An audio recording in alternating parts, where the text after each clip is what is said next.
আজকে তৈরি করব কেক। এখানে আমি নিয়েছি দুটো ডিম, 1 কাপ পরিমাণ চিনি ও সয়াবিন তেল একসাথে ব্লেন্ড করে নিয়েছি। এখন এই মিশ্রণটি ঢেলে দেব।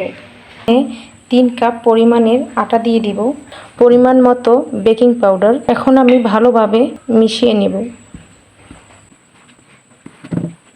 পরিমাণ মতো দুধ দিয়ে দিব।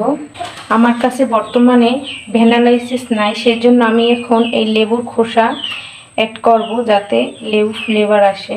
লেবুর রস দিয়ে দিচ্ছি অল্প পরিমাণ মতো, মিক্স করে নেব যাতে লেবুর ফ্লেভারটা সব জায়গায় অ্যাড হয়। কত সুন্দর সেট হয়ে যাচ্ছে।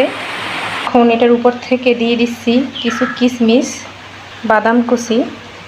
চুলায় বসিয়ে দেব। আমি আগে থেকেই পাতিলটা চুলার উপর বসিয়ে রেখে গিয়েছিলাম যাতে পাতিলটা গরম হয়।